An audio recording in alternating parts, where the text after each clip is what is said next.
सही हो गया। अब देखिए टेम्पोरल कोहेरेंस, अलग से एक शॉर्ट क्वेश्चन है दूसरा, टेम्पोरल कोहेरेंस और स्पेशियल कोहेरेंस आपका है। तो देखिए टेम्पोरल,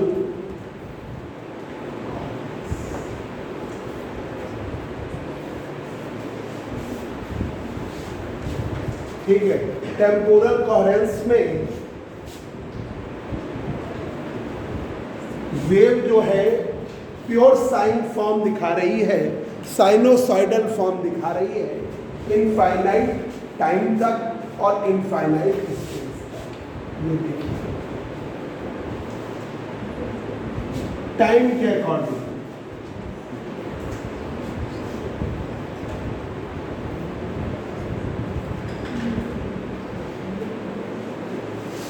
ठीक है। तो देखिए ए wave which forming the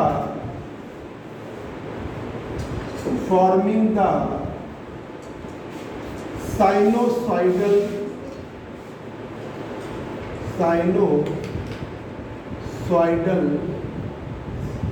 form, a wave which forming the sinusoidal form with electric field, sinusoidal form with time, a wave which forming the sinusoidal form with time is known as temporal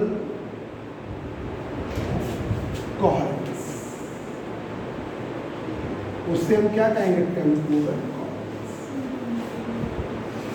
temporal coherence. ये limited time तक के लिए pure sine form दिखाते हैं, ठीक है। तो देखिए light wave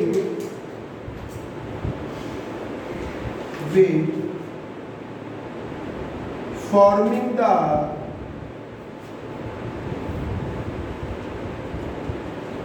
pure sine form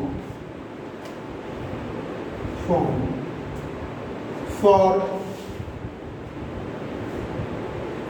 limited time,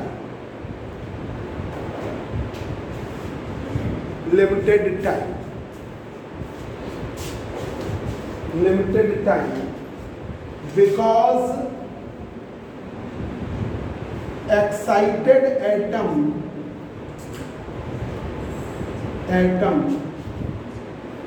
produces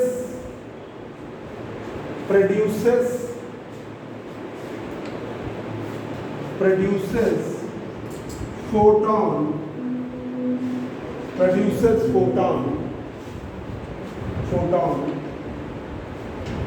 having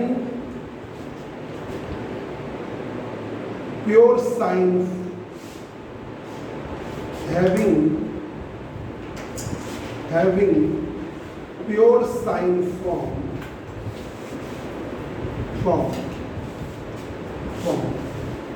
of the order of 10 to the power minus।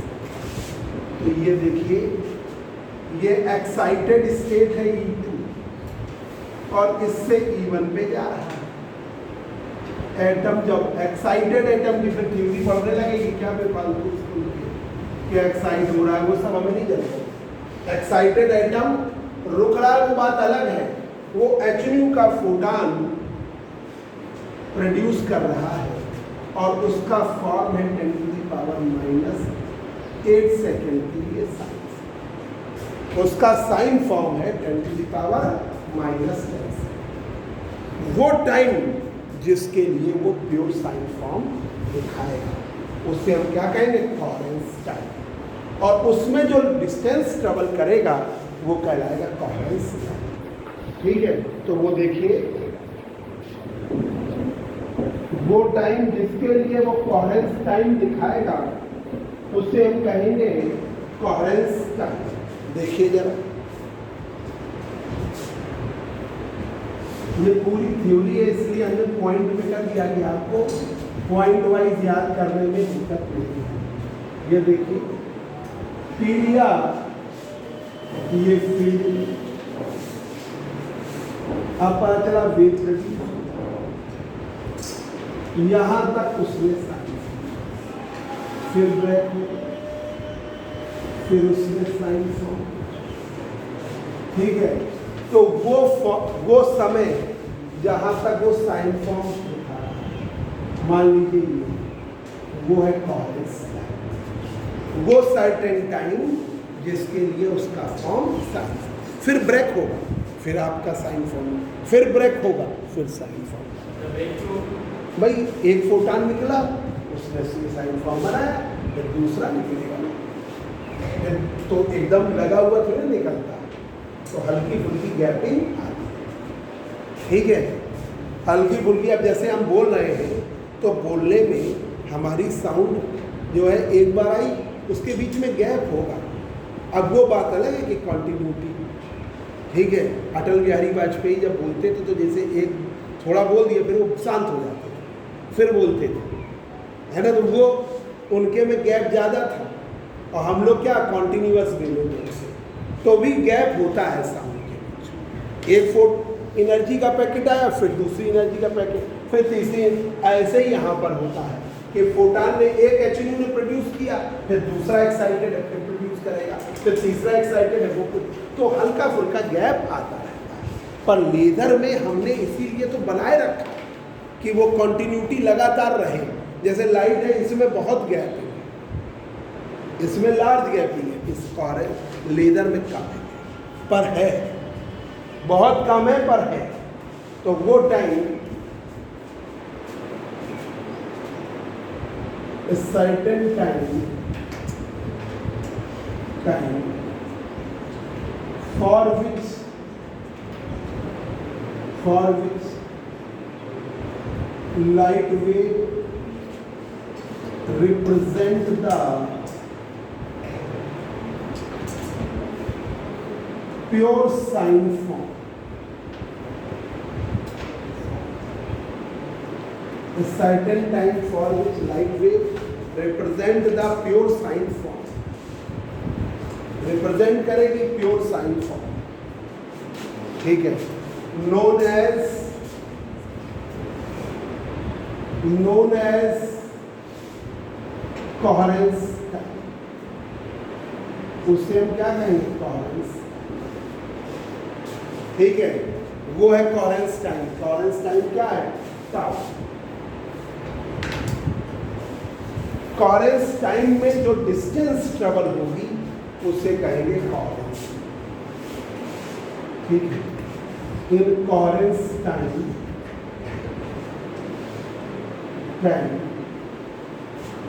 Distance travelling by the light,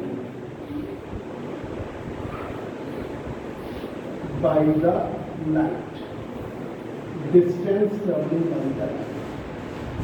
In coherence time, distance traveling by the light।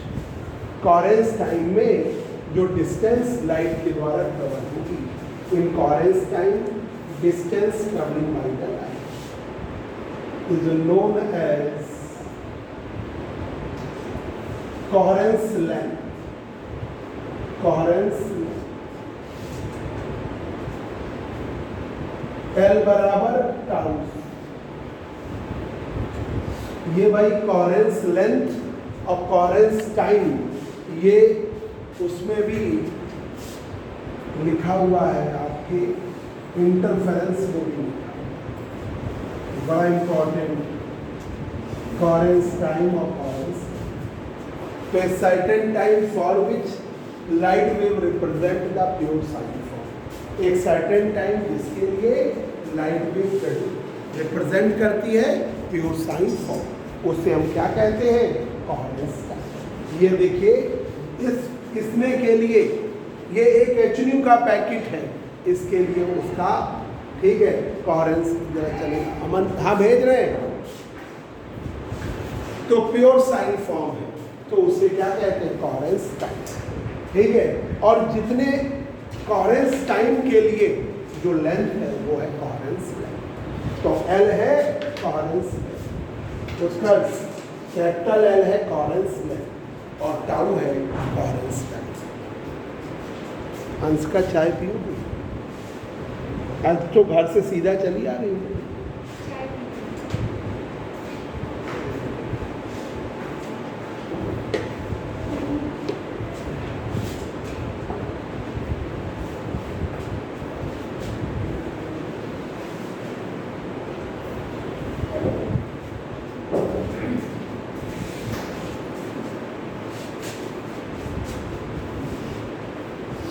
तो वो time जिसके लिए coherence, वो time जिसके लिए pure sine form है उसे कहेंगे कोहेरेंस टाइम, और जो लेंथ है वो है कोहेरेंस। समझ गए भाई? एक सीधी सी बात ये है कि जब ये इन्होंने टाइम के अकॉर्डिंग कि भाई मेजरमेंट का वे है, जब टाइम है तो डिस्टेंस भी है, ऐसा नहीं है। पर क्या कहा कि ये जो फील्ड भाई लाइट वेव होती है, तो लाइट वेव में इलेक्ट्रोमैग्नेटिक फील्ड है, तो इलेक्ट्रिक फील्ड की वैल्यू यहाँ पर मिनिमम, फिर मैक्सिमम, फिर मैक्सिमम हो गई, फिर मिनिमम हो गई, तो आधा दिखा, फिर इस तरह की। तो यहाँ मैक्सिमम जितना उतना ही यहाँ मैक्सिमम, जैसे मतलब बिल्कुल ये फॉर्म जो बनता है, ये फॉर्म कहलाता है साइन। जो साइन थीटा कॉस थीटा पढ़ते हो ना, तो ये जो रूप है वो साइन का है, ठीक है। तो a wave which forming the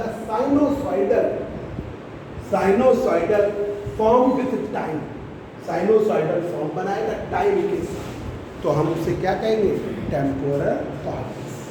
ठीक है, तो ऐसी वेव क्या करेंगे? Temporal coherence is known as temporal coherence. उसी को हम कहेंगे टेम्पोरल कोहेरेंस। ये wave temporally coherent. Light wave forming the pure sine form for limited time. ये प्योर साइन फॉर्म तो दिखाता है पर लिमिटेड टाइम के लिए, क्योंकि एक्साइटेड एटम, अब हम वो थ्योरी नहीं लिखनी कि एटम को हमने एक्साइट किया हायर एनर्जी, लेजर तो पढ़ नहीं रहे, तो जो एक्साइटेड एटम है हायर एनर्जी की, हम उसकी बात कर रहे हैं। Excited atom produces photon, excited atom produce करता है photon having pure sine form for the order of 10⁻⁻10 second, और बनाता है प्योर साइन फॉर्म इसके लिए 10⁻⁻10 second.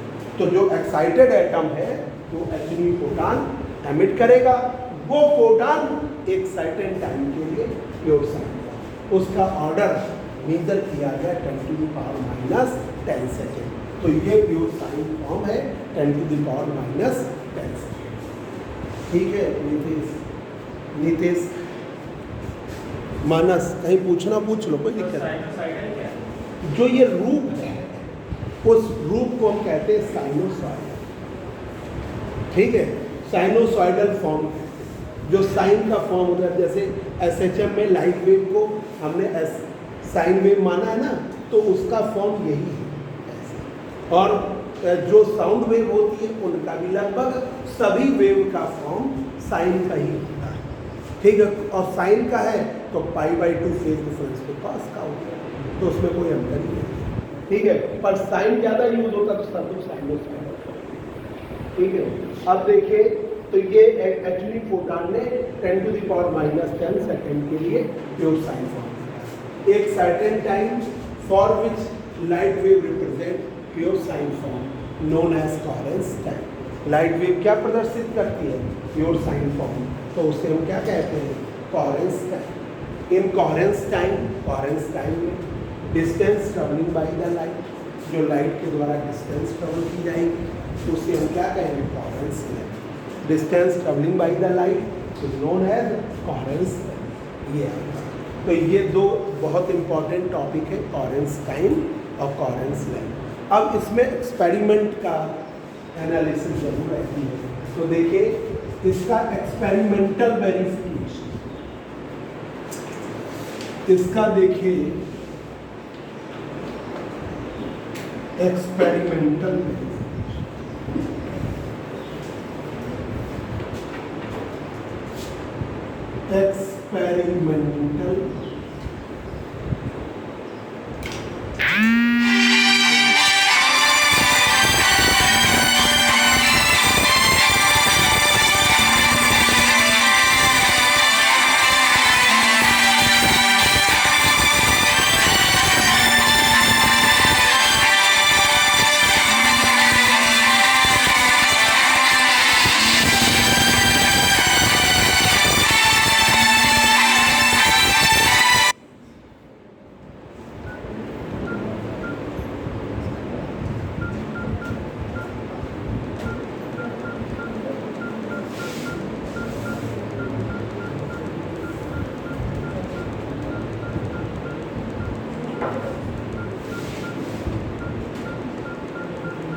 Experimental verification,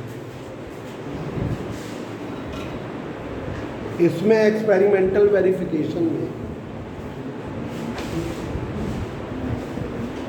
Michelson interference,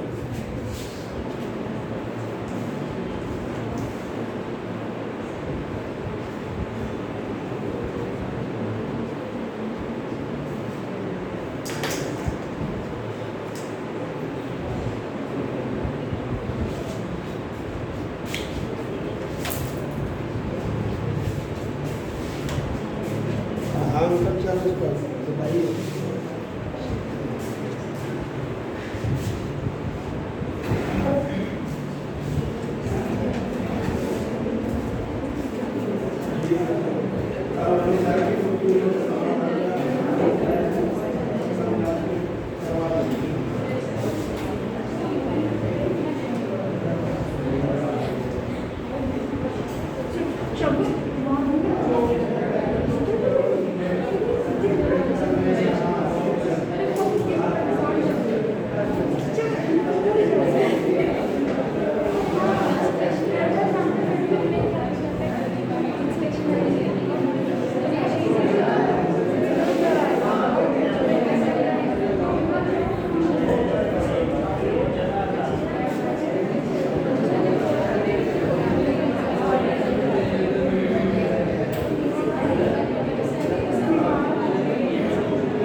ये माइकलसन इंटरफेरोमीटर का एक्सपेरिमेंटल सेटअप बना है। ये मिरर M1,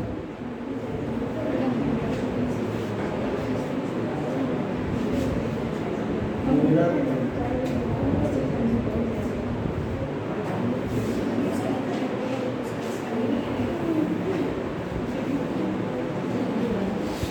ये प्लेट P है,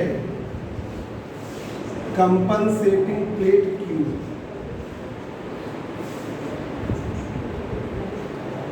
डाउनवर्ड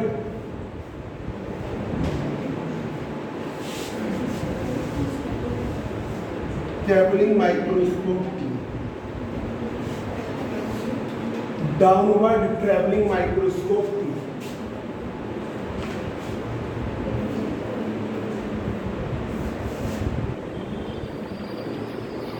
ठीक है ये, ठीक है। अब मिरर M1 और M2 को डी डिस्टेंस डिस्प्लेस करना। अब आपने तभी देखा होगा कि जैसे आप लैब में भी इंटर करोगे ऑप्टिक की लैब में, GSLT कॉलेज में डार्क रूम में बहुत बड़ी लैब है, तो आप हल्का सा डिस्प्लेसमेंट करोगे। ये नहीं कि हथौड़ा लेके बहुत गया एकदम ऐसे डिस्प्लेस कर दिया तो पैटर्न तुरंत गायब। तो आपको इंटरफेरेंस पैटर्न भी प्राप्त करने में जो डी डिस्प्लेस किया तो 2D डिस्प्लेस करेगा, तो 2D की वैल्यू कोहेरेंस लेंथ से कम होनी चाहिए, तो आपको पैटर्न प्रॉपर मिलता है।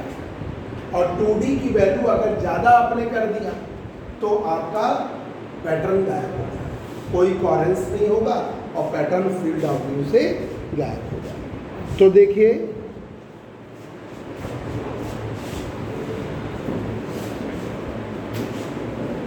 ये एक्सपेरिमेंटल वेरिफिकेशन दोनों में देने हैं, लॉन्ग में आएगा पूरा प्रॉपर, तब आपको 8 मार्क्स पूरे मिलेंगे। तो देखिए in Michelson interferometer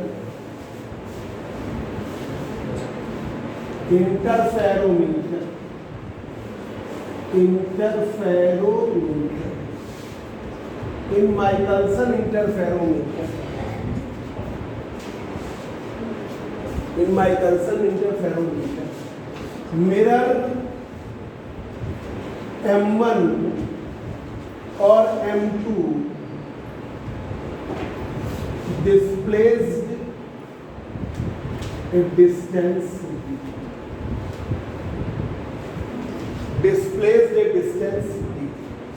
mirror M1 और M2 displace the distance d।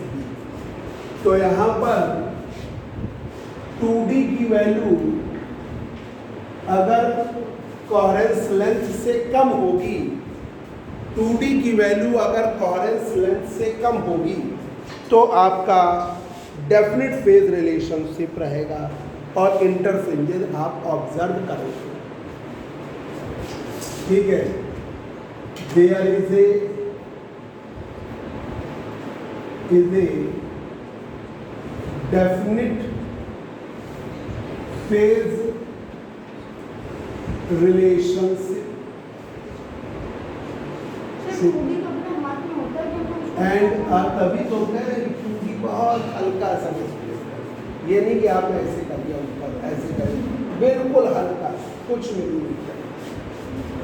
There is a definite phase relationship and interference fringes are observed in the field of view। अब दूसरी बात, अब 2D तुमने क्या किया, बहुत बढ़ा दिया।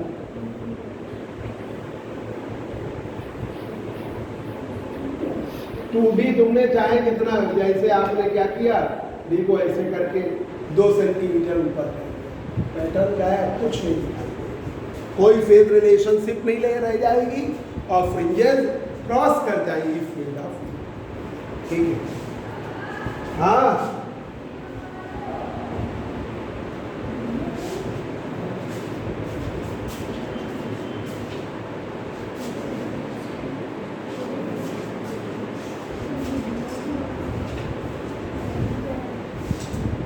क्या करें, क्या है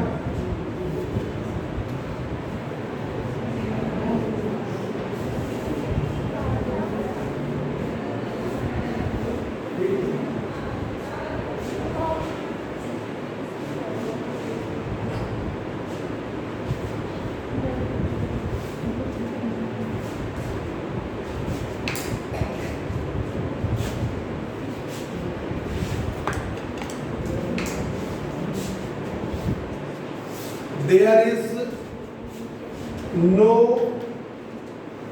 phase relationship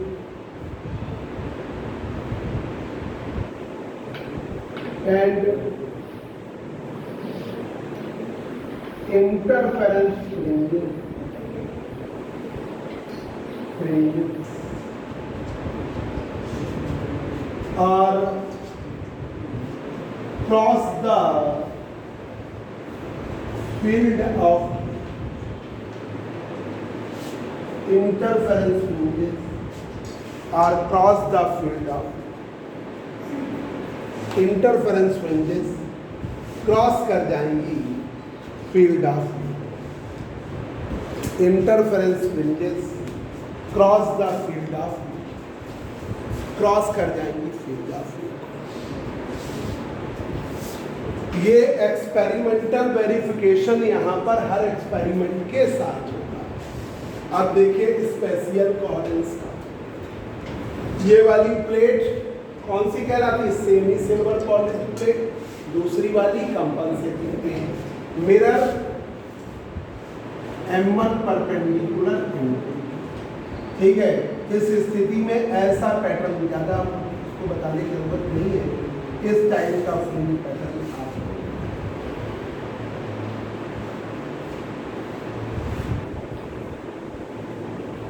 circular fringe.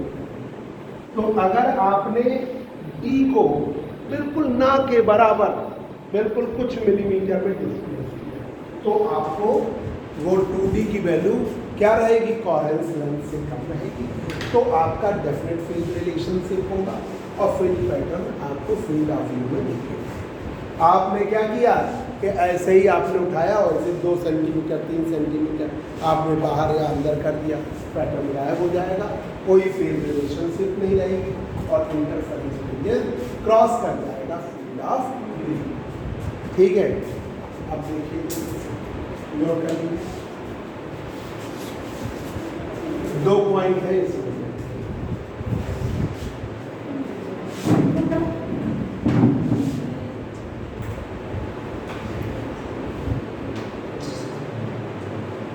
Last time हो गया तो मैं पानी बरस गया।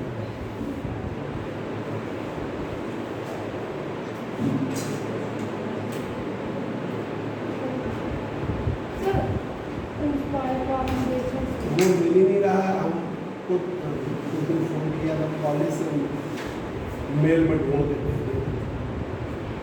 कल हालत हो कॉलेज की मेल में आया ना, उसी से हम लोग के पास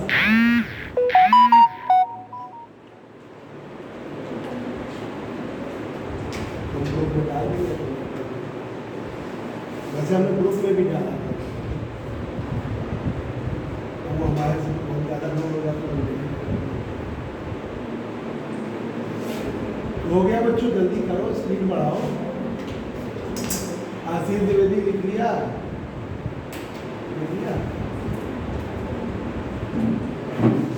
अब आइए बच्चों, ये फिगर तो बन ही गया सबका। अब आ जाइए स्पेशियल कोहेरेंस। भाई ये पूरा हो जाए, कोहेरेंस बड़ा इंपॉर्टेंट टॉपिक था। स्पेशियल कोहेरेंस,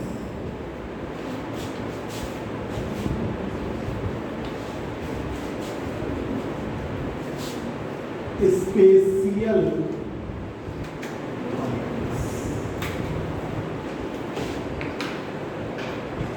एक pure science infinite space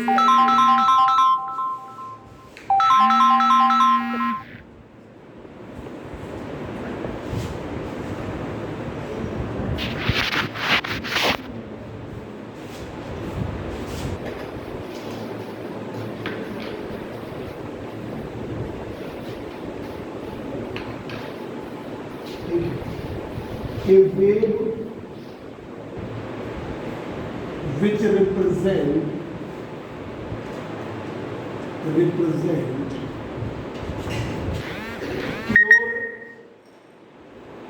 pure sine form for infinite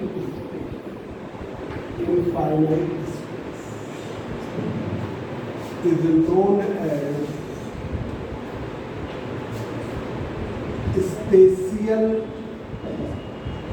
coherent figures.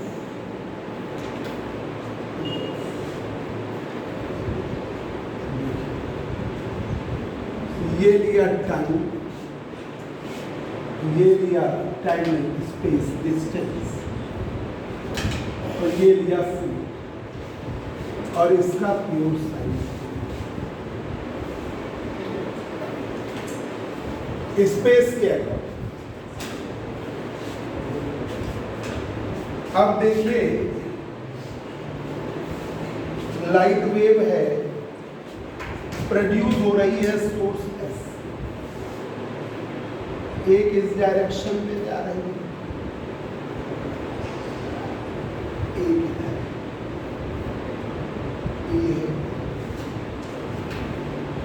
A B के बीच में दो पॉइंट ले लिए कहीं पर। ए बी के बीच में अगर प्योर साइन फॉर्म होगा तो ए बी की भी वैल्यू क्या होगी, कोहेरेंस लेंथ से कम, ठीक है। और अगर ए बी की वैल्यू कोहेरेंस लेंथ से ज़्यादा होगी तो वहाँ पर कोहेरेंस, स्पेशियल कोहेरेंस, ठीक है। तो ये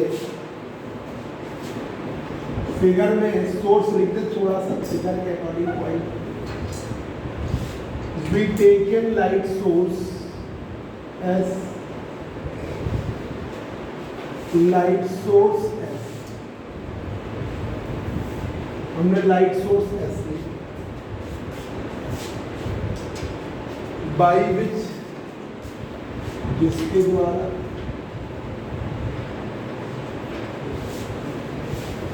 by which light traveling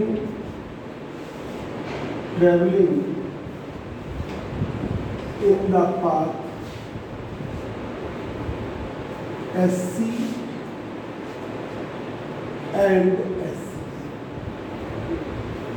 SB। अब देखिए तीसरा पॉइंट, इफ ए बी की वैल्यू कोहेरेंस लेंथ से कम है तो आपका सर्टेन फेज रिलेशनशिप रहेगा, हाई कोहेरेंस रहेगा और फ्रिंज पैटर्न आपको मिलेगा, ठीक है। फ्रिंज पैटर्न आप ऑब्जर्व करें, ठीक है। In this condition fringe pattern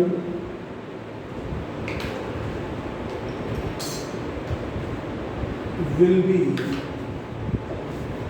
fringe pattern will be observe किया और अगर ए बी की वैल्यू कोहेरेंस लेंथ से ज़्यादा हो फ्रिंज पैटर्न क्रॉस कर जाएगा field of fringe pattern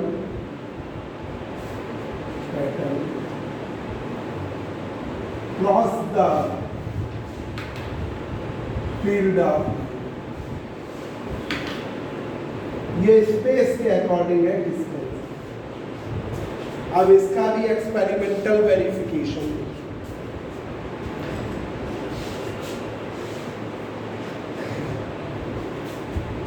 A B के बीच में high coherence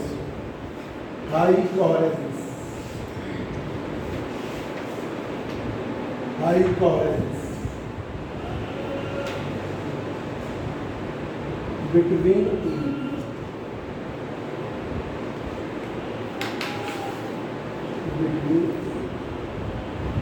high coherence between,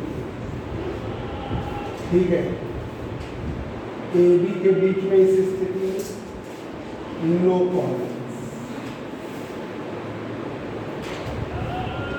between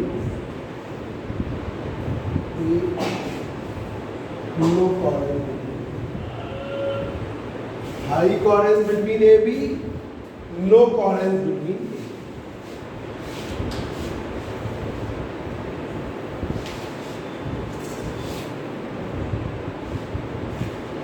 ए बी की वैल्यू अगर कोहेरेंस लेंथ से कम होगी तो आपका हाई कोहेरेंस, फ्रिंज पैटर्न एक दूसरे को लाइट बीम प्रॉपर वे में एक दूसरे को ओवरलैप करेंगे और पैटर्न बिल्कुल आइडियल बनेगा, ब्राइट डार्क, ठीक है।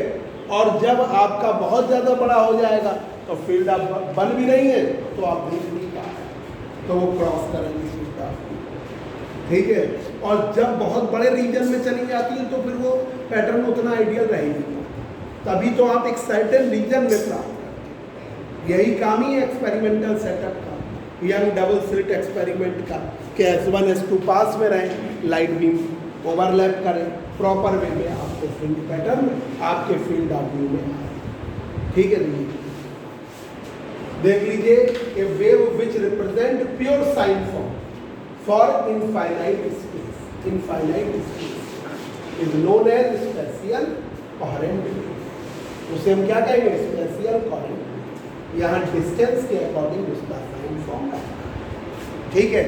और इसे आप देखना है तो आपने क्या किया? एक सोर्स लिया, एक लाइट बीम जा रही है सी की तरफ, एक लाइट बीम जा रही है बी की तरफ, ठीक है। We taken light source S by which light travelling in the path S C and S C path में एस बी पाथ। अगर ए बी की वैल्यू कोहेरेंस लेंथ से कम है तो यहाँ पर ए बी के बीच में हाई कोहेरेंस होगा, ठीक है। In this condition, in this condition fringes, in this condition इस स्थिति में comma fringe pattern will be observe, fringe pattern आप ऑब्जर्व करें। ए बी की वैल्यू बहुत ज़्यादा एल से बड़ी हो जाएगी, नो कोहेरेंस होगा ए बी के बीच में, फ्रिंज पैटर्न क्या कर जाएगा? Cross the field of, fringe pattern cross the field. अब जरा सा एक एक्सपेरिमेंट देखिए, जो आपने पढ़े हुए एक्सपेरिमेंट है उन्हीं की बात कर रहे हैं, यही लिखे ही जाते हैं। अब देखिए experimental setup, experimental verification, experimental verification, क्योंकि हम ए बी बता रहे हैं, आप सोच लो क्या है उसमें, वही हम आपको इसमें एक्सपेरिमेंटल वेरिफिकेशन। देखिए आपने monochromatic source of light, monochromatic source of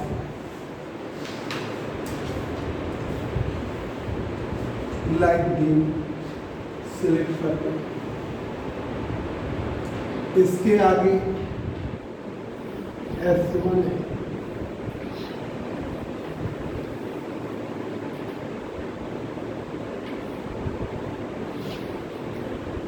फिर स्क्रीन है XY, इनके बीच की सेपरेशन है,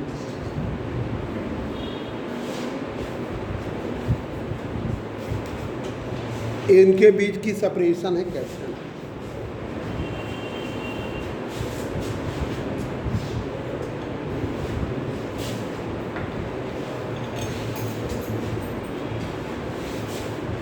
अब यहां पर ये देखिए जरा, पॉइंट हम ऐसे ही लिखते हैं। एक तो पहला पॉइंट SS1 और SS2 बराबर है, पहली बात है SS1 SS2 बराबर, ठीक है। दूसरा पॉइंट S1 S2 की वैल्यू क्या लिए हो? 2D, यही माने, ये कोई जरूरी नहीं लिखी दो 2D, ठीक है। अब अगर S1 S2 की वैल्यू कोहेरेंस लेंथ से कम तो आपका फ्रिंज पैटर्न हाई कोहेरेंस होगा, fringe pattern field of view में। तीसरा पॉइंट S1 S2 की वैल्यू कोहेरेंस लेंथ से कम तो हाई कोहेरेंस होगा, fringe pattern field of view में आए, ठीक है। तो यहां पर there is a high coherence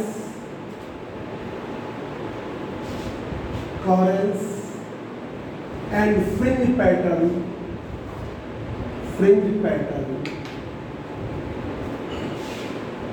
exist in the field of view. Fringe pattern exists in the field. Fringe pattern किसमें आएगा? Field of view. There is a high coherence and fringe pattern exists in the field of view. चौथा point S1 S2 की value coherence length से ज़्यादा होगी, there is no coherence, कोई coherence नहीं,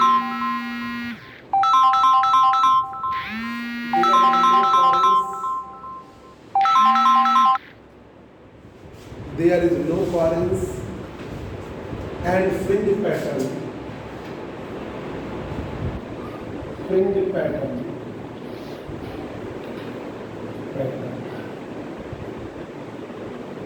cross the field of. बच्चों ये आपका पूरा टॉपिक लॉन्ग का इस लेसन का मोस्ट इंपॉर्टेंट टॉपिक है और इसमें 8 में 8 के अकॉर्डिंग लिखा है। आप इतना लिखोगे एक्सपेरिमेंट के साथ तो आपको 8 में 8। भाई अगर S1 S2 के बीच की सेपरेशन कोहेरेंस लेंथ से ज्यादा हो गई तो वेव फ्रंट की जो ओवरलैपिंग है, भाई पूरे वेव फ्रंट ओवरलैप, यहाँ से वेव फ्रंट निकलना और यहाँ से, तो उनका ओवरलैपिंग वाला रीजन जो है वो अलग हो जाएगा, ज़्यादा बढ़ जाएगा। तो जब ओवरलैप करेंगे तो यूनिफॉर्म हो नहीं पाएगा। उस स्थिति में जहाँ पर मिले एम्पलीट्यूड जोड़ना चाहिए, फिर एम्पलीट्यूड रखना चाहिए, फिर एम्पलीट्यूड जोड़ना चाहिए। तो अगर करेगा भी तो ब्रॉड रेंज में आपके स्क्रीन के बाहर चला गया। अब जब दिखाई नहीं देगा तो तुम्हें क्या पता है, ठीक है? जो आपको दिखाई दे वो हो रहा है सही, तो वो फील्ड ऑफ व्यू के क्रॉस हो जाता है। अब वहाँ कैसा कर रहा है वैसे ही स्क्रीन पे ही पैटर्न धुंधला होने लगता है। आप बाहर बनने लगेगा तो धुंधला हो सकता है, डिफ्रेक्शन होने लगे। तो आपको हमेशा फील्ड ऑफ व्यू में तभी मिलेगा जब वो वैल्यू कॉरेंट। तभी हम कहते हैं S1 S2 के बीच की सेपरेशन जितनी कम हो जाए उतना अच्छा है। आपको हमने कहा था ना, कल ही हमने सस्टेंड में लिखवाया है कि S1 S2 के बीच की separation as small as possible, ठीक है? या तो स्मॉल हो या जितनी स्मॉल हो जाए उतना अच्छा है। तो ये है आपका कॉन्फिडेंस, ठीक है? तो ये देखिए S से S1, S से S2, SS1 और SS2। S1 S2 की वैल्यू क्या है? 2। S1 S2 का मान अगर L से कम होगा, there is a high coherence and fringe pattern exist in the field of view. S1 S2 का मान L से ज़्यादा हो जाता है, नो कोहेरेंस और fringe pattern cross the field of view. बस जाइए।